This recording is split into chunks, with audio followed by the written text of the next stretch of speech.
California, on behalf of independent Chevron gas stations and standard stations throughout the West, invites you to Let George Do It. A minor case of murder, another adventure of George Valentine. Personal notice, danger's my stock and trade. If you're on a spot nailed there tight, you need my kind of help, George Valentine. Write full details. Dear Mr. Valentine, Esquire, one of the members of our Bearcat Social Club suddenly finds himself in a very embarrassing predicament. With more exactitude, he is in the can for murder. Now, knowing this fellow Bearcat as we do, we are convinced that he is innocent. Therefore, we are hiring you to prove same. As a starter, there is $100 in it for you. If that isn't enough, there's more where that can't. The address of our headquarters is 19.5 Duane Street, and it's signed Chuck Wilson, acting captain. George, this sounds like a letter a kid wrote. But to quote from this provocative communique, a fellow Bearcat is in the can for murder. That's not kid stuff, Brooksy. That depends on just how old this fellow Bearcat is. Oh, they get old early down there around Duane Street. Well, we haven't had a social evening in a long time, darling. Would you suggest we drop in at the club? With great exactitude, I answer. Yeah. Golly, I hate to think where they dug up that money for your fee. Stop sounding like a policewoman, Angel. All the Bearcats just got together and raided their piggy banks.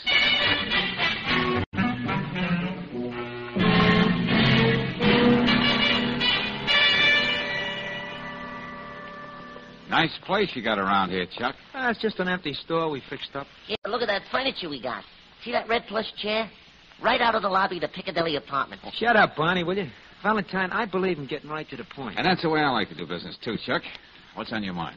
Now, look, Dan Corey is the real captain of the Bearcats. Uh-huh. Cops got him jugged for shivving his stepfather. For what? Shivving him, lady. You know, pushing a knife in him. Oh. Yeah, but he didn't do it, Valentine, even if he said he did.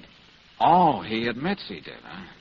And just what kind of a miracle do you expect from me, fellas? Just to believe what I'm saying and find out what really happened. Well, I'm here to listen. Well, the Bearcats have our own special rules, see, and we don't go back on them. Yeah, that's right. Let me read them to you, Valentine. Yeah, okay, Barney. The guy that goes looking for trouble, unless it comes your way, is going to get their tails kicked in. Oh, there's nothing wrong with that rule. Try never to cop anything unless it's from an enemy gang.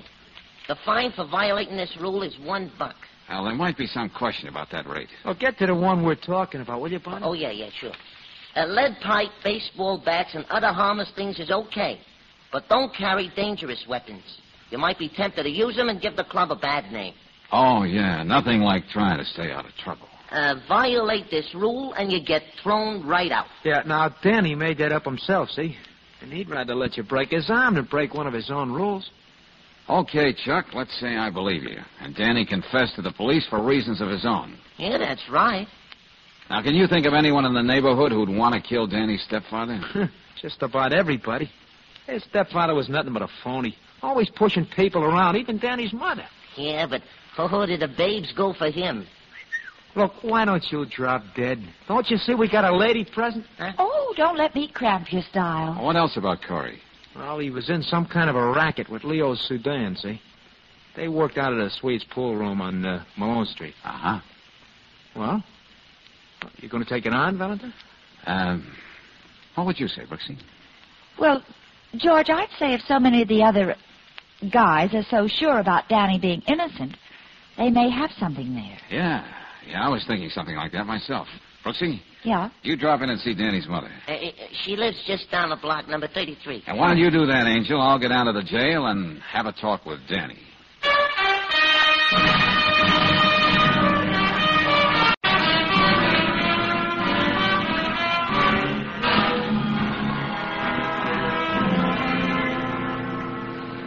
Just what did happen that night, Danny? The story's the same every time they make me tell it. I came home that night from the club. The key was in the door, so I just walked in. Yeah? Well, the man who married my mother was leaving. He had his bags all packed. I knew right then he was throwing her over. So yeah, I know. But how is it the police didn't find the knife? I threw it in the river. Yeah? Why'd you go to all that trouble, Danny? And then walk up to the cop on the beat and confess? I don't know. I guess I was just half crazy. Oh, I see. So now you know. I don't think I know anything about you yet, Danny. I think you're holding out on me. All right, never mind about me. But do you think you're playing fair with Chuck, Barney, and the others? Think of those guys. Getting up all that dough and then hiring you. Well? Oh, they're nuts, all of them. And don't think I'm sorry for what I did. Corey had it coming to him. You don't treat any woman the way he treated my mother. I ought to know. After the swell way my real father always acted. Before he... All right, Danny, all right, take it easy. You're just wasting your time, Mr. Valentine. Forget it. Danny. I can be just as tough as you. I'll be seeing you, kid.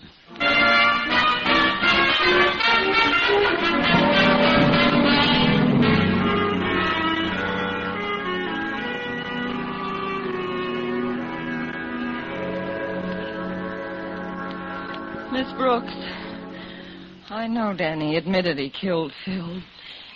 But if anybody's to blame, it's me. Oh, mothers have a habit of blaming themselves, Mrs. Corey. Yeah, but I knew how he worshipped his own father. And yet I married a man like Phil. A man who lived his days in a pool parlor. He wasn't the father I should have picked for my boy. But you had the right to make your own choice. Oh, Danny and his stepfather fought right from the beginning. There was no peace in the house. That's when Danny became an altogether different boy. Started that gang of his. Oh, I suppose I should have known something like this was going to happen. Why do you say that, Mrs. Corey? A few weeks after we were married, Phil was coming upstairs from that pool parlor. Danny was waiting for him. He pushed Phil down the stairs. I opened the door just in time to see him. All Danny did was look at me and walk out. Well, that's just going to make it look all the worse for Danny when he comes up for trial. Oh, I know. Everybody thinks he did it, but I can't believe it. Oh, I didn't know you had company, Mrs. Corey. Sorry. Oh, that's all right, Mrs. Ravel. Come in. This is Miss Brooks, a good friend. How do you do? Hello. Oh, I do hope you've been able to talk some sense into Mrs. Corey. She can't just sit around moping all day. Well, you've been very kind. Kind, my foot. I know what it means to feel you're all alone in the world. You forget I spent half my life in hallrooms in the strange towns when I was in the chorus line. I think I'd better be running along. And you don't have to worry about Mrs. Corey, not a bit, dearie. Like I told her, as long as I own this rooming house, there'll always be a place for her here. And I own it outright. Best kind of security for someone in show business. Like my late husband used to say... Everybody tries to be so kind. Oh, now. All you need is a good sleep, and I'm going to see that you get it. That's good advice, Mrs. Corey. You want to look your best when you see your son. See him? Well, Dan won't talk to me. He won't let me visit him in jail. Well, sometimes things change awfully fast, Mrs. Corey. So suppose we just wait and see.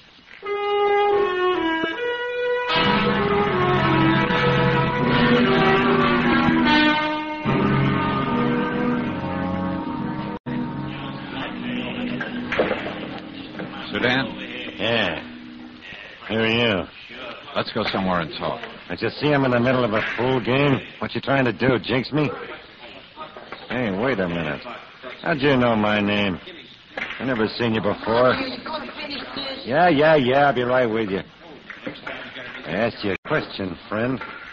Now, what gives? I thought we might have a little talk about what happened to Phil. You know, your business partner. You a dick? No. But I'm not just the inquiring reporter either. Okay, whoever you are. Scram. I got $5 in this game. What was the deal between you and Corey? The numbers, rackets, slot machines? What was it? I said beat it. Wouldn't you be at all curious if I told you maybe it wasn't Corey's kid who knifed him? Me? I ain't got a curious bone in my body. Okay. Have it your way, Sudan. But I think you can tell me a lot outside. I got one thing to tell you. This looks like the only way. Hold it. Get the pool cue down, Leo. Don't tell me what to do, sweetheart. Give me that cue.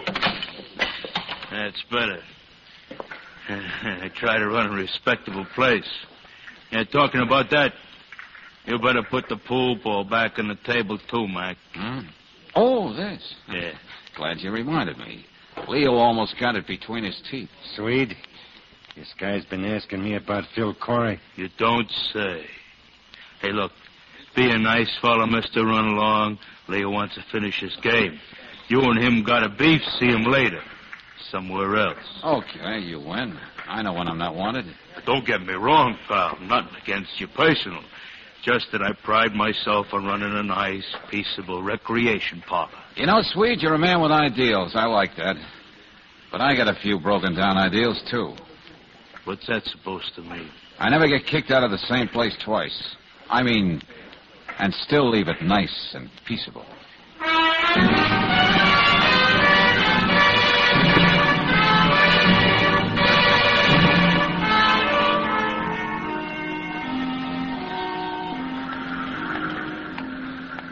Hi, Valentine. Huh?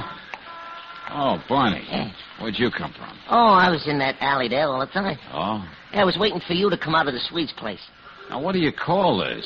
Bearcat protection? Oh, no. I just thought you liked some company, that's all. Hey, what are you carrying there, anyway? That's a camera. Yeah, you ought to see some of the pictures I took with it. Hey, that's a pretty expensive deal. Where'd you get it? Oh, don't worry, Valentine. It's mine, all right. Yeah, I can imagine. Now, what's the real gag, Barney? Huh? One of your club members going to be on my tail all the time? Oh, no, nothing like that. We know you can take care of yourself. I just happen to be loitering in the alley, that's all. Hey, quick, Valentine, get this stowaway. Hey, Barney, what is it? Don't ask me no questions. Come on.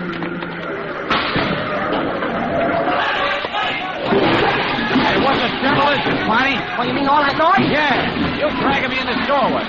Boy, look at that cloud turn around. It's getting the works.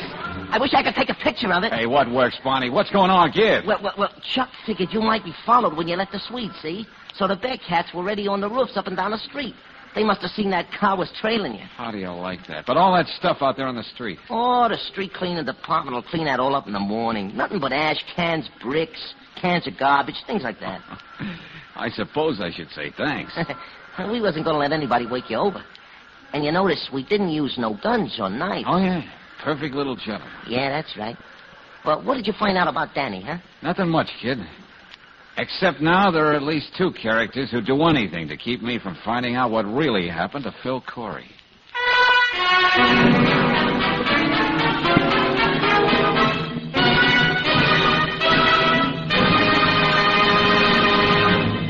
We'll return to tonight's adventure of George Valentine in just a moment. But first, a word to the wise motorist. If you have an oil filter on your car, remember it needs a little attention now and then. In fact, the filter element should be replaced every 6,000 miles. For after you've had that much service from your oil filter, you'll find the element is bulging with 2 or 3 pounds of dirt, most of it carbon and metal particles. And then it can no longer clean the engine oil. So to keep the engine oil in your car cleaner for longer periods, just make sure the oil filter element is replaced every 6,000 miles.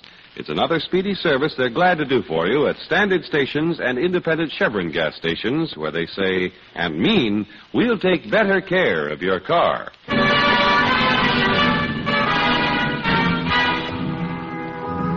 And now back to tonight's adventure of George Valentine. Well, you find yourself working with a gang of rough kids called the Bearcats, just about as tough as they come. They won't believe that one of their members, Dan Corey, is guilty of murdering his stepfather. You play along because you don't believe young Danny did it either, and that's why, like George Valentine, you find yourself with Brooksy in the one-room headquarters of the Bearcats right now, addressing the membership. All right now, all you guys, clam up. Come on, stop yapping, will you? I mean, the meeting will come to order. We got some official business to discuss. Okay, Mr. Valentine, the floor is yours. Oh, yeah, thanks a lot, Chuck. Well, fellas, before I get started, what do you say about unloading some of those harmless weapons your Constitution allows you to carry? Okay, I'm waiting, fellas. Come on now, put them on the table. Well, come on, fellas. You're not afraid to walk down the streets like everybody else without all that stuff. Or are you? Well, okay, you heard what the lady said. Come on, get clean, will you? He said, come on, get clean, will you? That's good. Thank you, Angel. Hey, did you hear that? He called the ranger. All right, forget it. All right, Valentine, what about Danny? I'm coming to that right now. I don't have anything like real proof to clear him. Huh? What?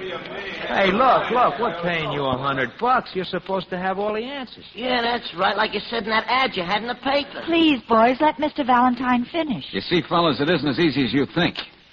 Before I can help Danny, you've got to have absolute proof of his innocence. Well, after you left the Swedes and talked to Sudan, somebody tried to get you. That ought to be enough for you to work on. It'd be a lot easier if I was sure we were telling each other all we know about this thing. The truth is, unless I'm sure of that, I'm pretty much up a blind alley. Now, somebody here knows what I mean.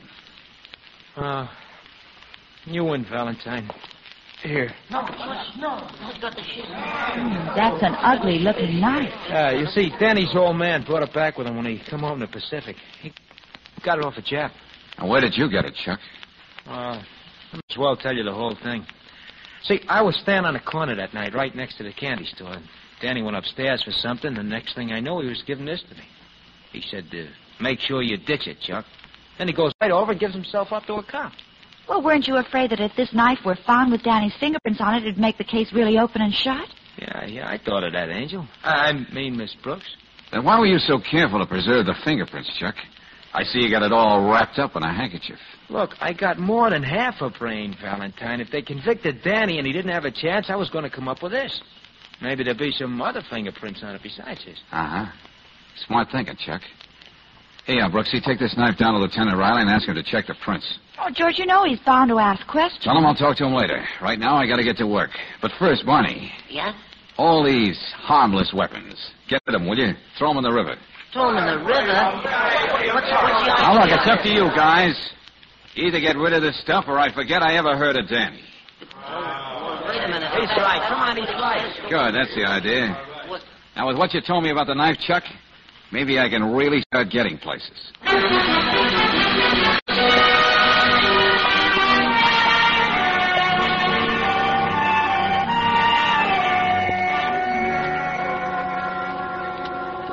I told Chuck to get rid of that knife. What's he trying to do to me? Danny, wasn't that the knife your father brought back from the Pacific just for you? I brought back all kinds of other souvenirs, too. It was hanging over the mantelpiece in the front room. You were very proud of it, weren't you? I saw it hanging there, so when I got mad at him, I grabbed it and I let him have it. You're lying through your teeth, Danny. The police believe You're me. trying to protect somebody. You went right out and gave yourself up. But first you made very sure you got rid of the knife. Now, why? You asked me that before. Yeah, but this time I don't need the answer. So long, Danny. I'll still be seeing you.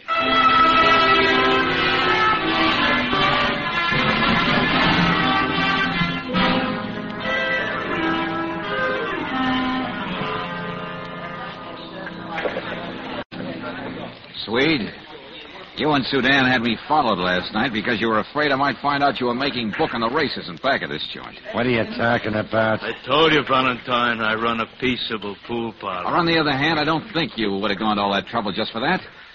Maybe it was because the police didn't find just a railroad ticket, the key to his place, and things like that on Corey. They also found quite a wad of dough. The police never overlook anything, do they? Was he trying to get out of town with your cash, boys? Listen, Valentine, I never like to Oh, get one more tough, thing. but...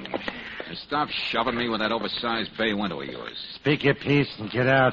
Okay. I found the murder weapon, the knife. Now, that ought to tell us who the murderer is. Don't say. Excuse me. I gotta get back to my pool game. You, my friend, you're getting out of here. Go on, you heard me. Go on out. Not before I give way to an impulse I've had since I first saw that big beer belly of yours.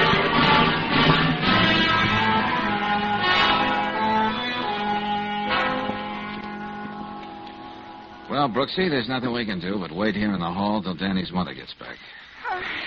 May as well sit here on the stairs and make ourselves comfortable. Uh-huh. You don't know the job I had persuading Lieutenant Riley to let me bring this knife back with me. Why'd you want it anyway, George? Oh, just a hunch, Angel. May come in handy. About Danny. When they arrested him, all they found was a key to the door and a couple of dollars in change. But those fingerprints, I don't see how... Hold it, Angel. Oh, hello, Mrs. Corey. Oh, Miss Brooks. This is Mr. Valentine. Remember, I was telling you about him. Oh, how do you do, How do you do? Mr. Valentine? Now, look, Mrs. Corey, there's no time to waste. Dan's trial begins tomorrow. Oh, I know. I know that's why I've been out walking, trying to think what to do next. Mrs. Corey, your son thinks you killed your husband. Are you sure, George?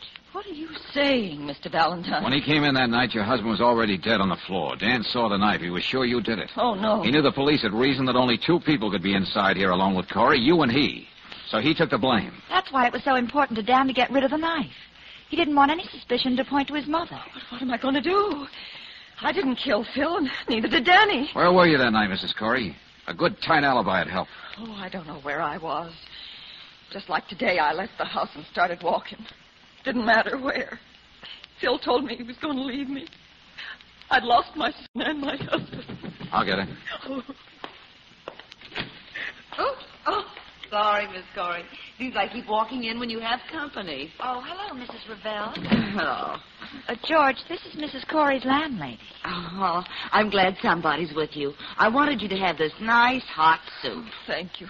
I didn't want to knock on the door and disturb you, but I didn't have my key. Now, just sit down and have some of this. Oh, Mrs. Ravel. Yes. I'd like to talk to you a minute. Could we go in the other room? Oh, I'll take that tray for Mrs. Corey. Talk to me about what, Mr. Valentine? Just a minute. Yes. Mrs. Ravel, I'm doing all I can to help Mrs. Corey and Danny. And I know you are, too. Well, I've done my best. Well, maybe you can do me a favor. You know we found the murder weapon. Oh, you did? Well, I hope it means something. Something good. Yeah, I hope so, too. Now, here's what I'd like you to do. The knife is wrapped in a handkerchief. You'll find it in the desk at the store at 19½ Duane Street, the Bearcat Social Club. What? I want you to go over there and get it and bring it back here. But why me, Mr. Valentine? Oh, because I can't leave here, and neither can Miss Brooks. You see, we're expecting Lieutenant Riley of the police and a couple of other people. Now, if you'll do this little thing for me, you'll be saving me an awful lot of trouble. Oh, sure. But it'll take me a few minutes to make myself presentable. Well, take your time, Mrs. Ravel. The important thing is, what happens after you come back with that knife?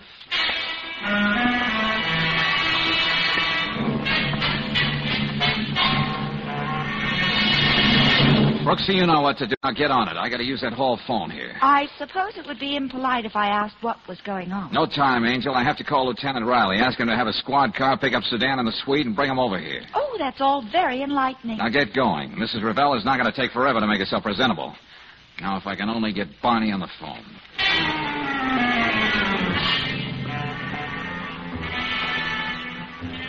So be sure you got it straight, Barney. Remember, I'm depending on you. You're the only one who can do this thing for me. And get over here as soon as you can. So long.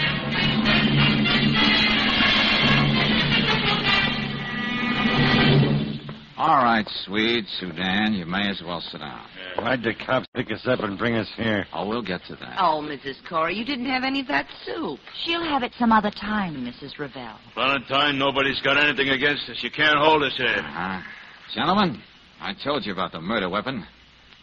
Well, here it is. What are we supposed to do? Faint? Oh, Mr. Valentine, what is it? I can't stand this much longer. I hope you won't have to, Mrs. Corey, and I... Oh, there you are, Mr. Valentine. Took me a little time to get that picture developed. What picture, George? Hey, let me see that, Barney. There you are.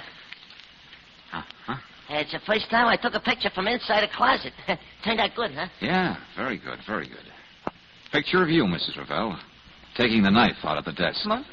Well, you told me to do that. You sent me there. I didn't tell you to wipe off the fingerprints as you're doing here in this picture. And that's what she is doing, George. You were afraid your fingerprints would be found on the knife, weren't you, Mrs. Ravel? I never saw that knife before. Sorry, but that won't explain away what you were doing in this picture. Besides, the fingerprints were already taken off the handle down at headquarters. Mrs. Ravel, I can't believe that you'd... Don't be a fool. Imagine me calling you a fool. There wasn't a good-looking woman in the whole neighborhood Phil didn't try to make time with. I thought he was going to leave you for me. Then when he told me he was going away, alone, I killed him. And if you didn't, sister, we might have. Corey was taking it on the lam with our dough. But, George, Lieutenant Riley found only one set of fingerprints. Just Danny's, I know, yeah. He wiped off what he thought were his mother's fingerprints. Then my fingerprints weren't... No. You were quite safe, Mrs. Ravel. Although I suspected you, I had to have proof. And you supplied it.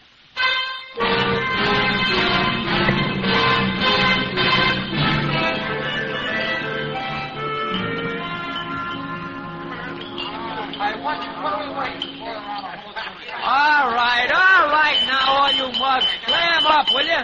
Hey, stop yakking. I mean, the banquet will now come to order. Hey, listen, before we get started, Chuck, I got something to say to Mr. Valentine, and I want the rest of you guys to listen too, will you? Okay. I already told you, Mr. Valentine, how I feel after what you did for me, but there's something else. Nobody but you would have gone along with a gang like us. You believed everything Chuck told you. You trusted Barney and all of us. You stuck by us.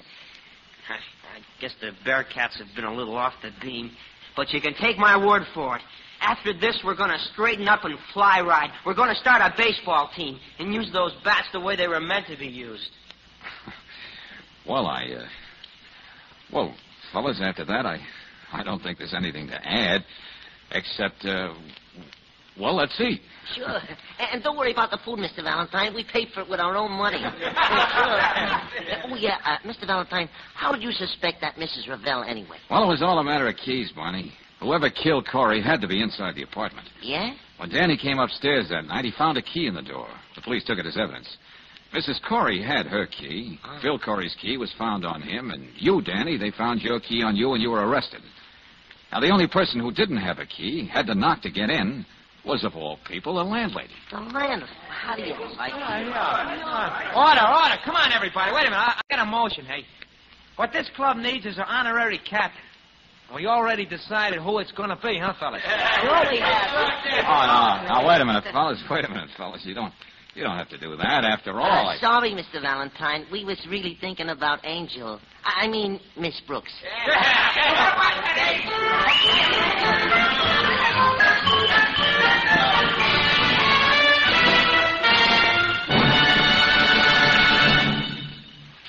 What really makes your car go? The big three factors, of course, are ignition, air, and fuel. And that last one, fuel, is mighty important. Most any gasoline mixed with air and then ignited will furnish enough power to make your car go. But to get the most out of your car, try Chevron Supreme gasoline, the premium fuel that's tailored to each different climate and altitude zone. Chevron Supreme has special blending agents that make your car start with a snap. These blending agents also give your car speedy pickup in stop-and-go traffic and smooth, steady power on the open highway. Next time you start out, get peak performance from your car by using Chevron Supreme gasoline. It's available at every standard station and independent Chevron gas station where they say and mean, we'll take better care of your car.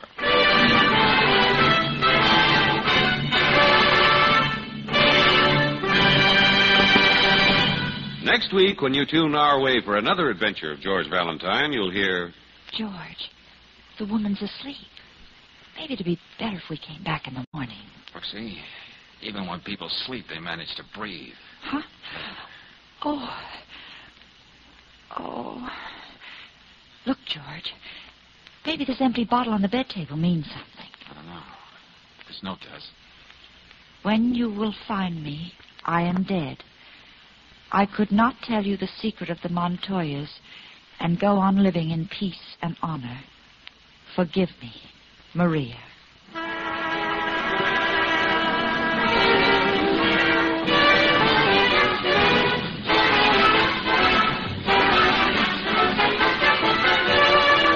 Tonight's adventure of George Valentine has been brought to you by Standard of California on behalf of independent Chevron gas stations and Standard stations throughout the West. Let George Do It stars Robert Bailey as George with Frances Robinson as Claire. Tonight's story was written by David Victor and Herbert Little Jr. and directed by Don Clark. Also heard in the cast were Irene Tedrow as Mrs. Corey, Gloria Blondell as Mrs. Ravel, Tommy Cook as Danny, Tony Barrett as Chuck, Sidney Miller as Barney, Herb Litton as Sudan, and Jack Crucian as Swede.